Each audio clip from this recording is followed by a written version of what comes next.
नजर डालेंगे और शुरुआत आ रही है बड़ी खबर दुर्ग से। खबर से करेंगे दुर्ग से बड़ी खबर यह कि बघेल ने ईवीएम पर सवाल उठाए। भूपेश बघेल ने ईवीएम पर सवाल उठा ही दिए, जिसकी लगातार आशंका पहले ही जताई जा रही थी और बार बार इसका जिक्र भी हो रहा था।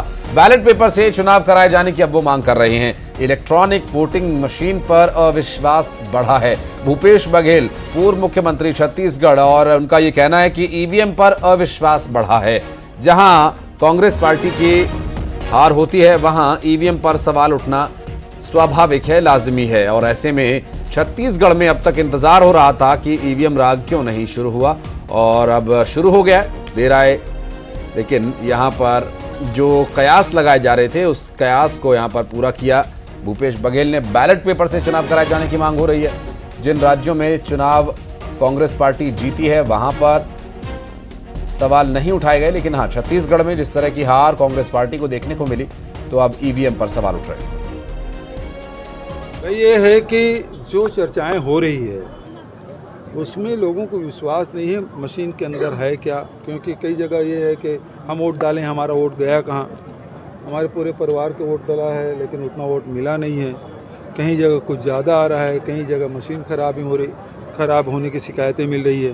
तो ऐसे में जब लोगों की शिकायतें हैं और एक अविश्वास पैदा हो रहा है तो होना यही चाहिए कि इसको एक बार कम से कम मत पत्र से मतदान कराना चाहिए। सर, और भोपाल विधानसभा में तस्वीर पर बवाल हो गया। विधानसभा में नेहरू की तस्वीर पर विवाद हो गया। कांग्रेस ने तस्वीर हटाने का आरोप लगाया। इतिहास को मिटाने की कोशिश कर रही है बीजेपी, कांग्रेस का कहना है। नेहरू का अपमान बीजेपी को भारी पड़ेगा। कांग्रेस ने की तस्वीर वापस लगाए जाने की मांग। आपको बता दें कि भारतीय जनता पार्टी पर कांग्रेस पार्टी आरोप लगा रही है कि नेहरू की तस्वीर हटाकर यहां भीमराव अंबेडकर की तस्वीर लगा दी गई। इससे पहले जवाहरलाल नेहरू की तस्वीर यहां पर हुआ करती थी और अब जवाहरलाल नेहरू की तस्वीर हटाकर संविधान निर्माता डॉक्टर भीमराव अंबेडकर बाबा साहेब की तस्वीर यहां पर लगा दी गई।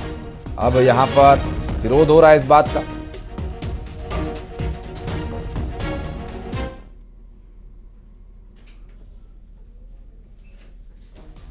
देखिए, जिस तरह से मध्य प्रदेश की विधानसभा से नेहरू जी की तस्वीर को हटाया गया वो निंदनीय है। कांग्रेस पार्टी इसकी निंदा करती है।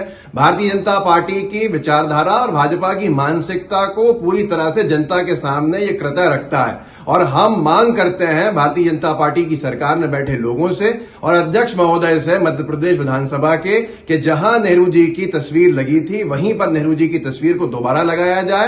कांग्रेस पार्टी के विधायक, कांग्रेस पार्टी के कार्यकर्ता नहीं तो वापस उस तस्वीर को उसी जगह पे लगाएंगे। ये निंदनीय है। इतिहास को मिटाने की बार बार जो कोशिश की जा रही है और देश के पहले प्रधानमंत्री का अपमान करना भाजपा को महंगा पड़ेगा। और बैतूल से बड़ी खबर, जहां अंडरग्राउंड टैंक में एक शव मिला है। महिला और एक 1.5 साल के उसके बेटे का शव यहां पर बरामद हुआ। पुलिस ने महिला के परिजनों को इसकी सूचना दी है।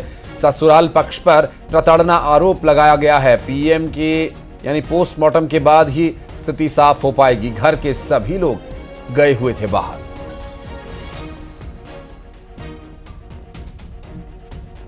आपको बता दें कि यहां इस पूरे घटनाक्रम में अब जब परिजनों को इसकी सूचना दी गई कि महिला की मौत हो चुकी है, उसके 1.5 साल के बच्चे की भी मौत हो गई है, तो टैंक से बरामद इस शव के मामले में परिजनों को इसकी सूचना दी गई और परिजनों ने आरोप लगाया ससुराल पक्ष पर प्रताड़ित करने का।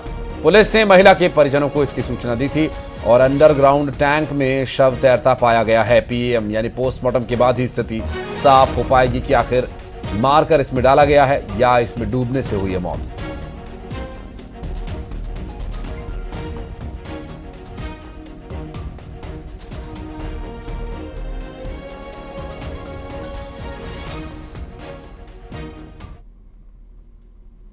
और अब बढ़ते हैं आगे। फटाफट अंदाज